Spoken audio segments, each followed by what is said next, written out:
কর্নিয়ার এই ব্রিজ থেকে এই নদী দেখতে দেখতে প্রায় 4 কিলোমিটার পথ অতিক্রম করেছি ড্রোনের মাধ্যমে। আপনারা দেখতে পারবেন এই ভিডিওতে, দেখতে পারবেন নদীর বর্তমান পরিস্থিতি কেমন। তো চলুন আমি ভিডিওটি সম্পূর্ণভাবে দেখানোর চেষ্টা করছি। এই সেই কর্নিয়া ব্রিজ, এই ব্রিজ থেকে আমি সম্পূর্ণ যাত্রা শুরু করছি। দেখতে পাচ্ছেন নদীর মাঝে নৌকা বাঁধা আছে সারি সারি। এটা কিন্তু নদীর মাঝ, পাশে কিন্তু পাড় ভেবে ভুল করবেন না। যেগুলো পাড় দেখতে পাচ্ছেন এটা কিন্তু পলি, সম্পূর্ণ পলিতে ভরা। আর পাশে এক্সকাভেটর দেখছেন নদীগুলোকে খনন কাজ করছে। সামনে আরেকটু এগোলেই দেখা যাবে আরো এক্সকাভেটর এবং একটি ড্রেজার মেশিন দেখা যাচ্ছে। ড্রেজার মেশিন দিয়ে ড্রেজিং কাজ চলছে আর এক্সকাভেটর দিয়ে চলছে খনন কাজ। আমি একটু সামনে এগোনোর চেষ্টা করছি, তো দেখতে পারবেন এক্সকাভেটর এবং ড্রেজারের সম্পূর্ণ দৃশ্য। এই যে এটা হচ্ছে ড্রেজার,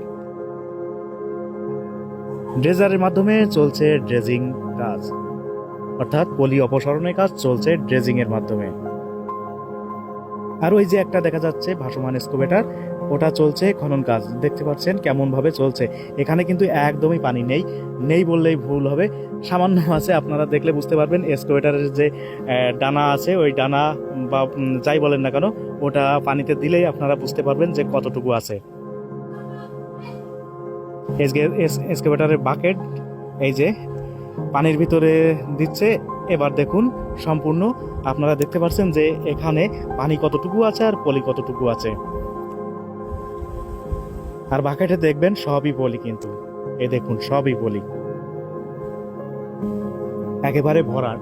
আমি যত সামনে যাব ততই দেখবেন এমনই অবস্থা, শুধু পলি আর পলি, পলি ছাড়া কোনো কথা নাই।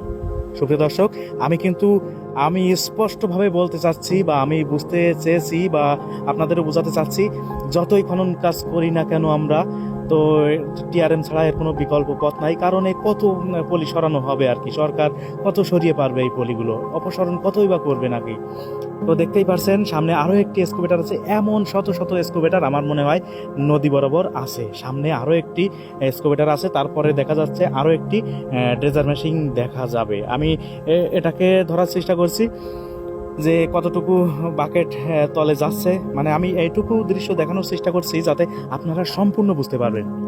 মানে এই এক্সকাভেটরের বাকেট পানিতে দিলে বা পানির ভিতরে দিলে আপনারা সম্পূর্ণ অনুমান করতে পারবেন যে এখানে কতটুকু পানি আছে। এই দেখুন বাকেট এই নিচে দিল, আর এই যে এর গভীরতা। তাহলে বুঝুন এত বড় একটা নদীতে যদি এইটুকু পানি থাকে, এইটুকু থাকে তার গভীরতা, তাহলে 27টা বিল কিভাবে বাঁচবে আর কিভাবে যশোরবাসী জলাবদ্ধতা থেকে মুক্তি পাবে আপনারা এইবার বুঝুন। আর এই খনন কাজ এটা সারা জীবনই করতে হবে। এই খনন কাজ যদি কিনা টিআরএম হয় তাহলে কিন্তু দুঃখ দুর্দশা থেকে যথেষ্ট মুক্তি পাওয়া সম্ভব।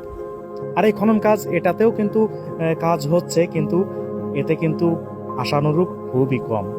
আমি সামনে আরো দক্ষিণ দিকে যাওয়ার চেষ্টা করছি, সাথে থাকুন, বুঝতে পারবেন।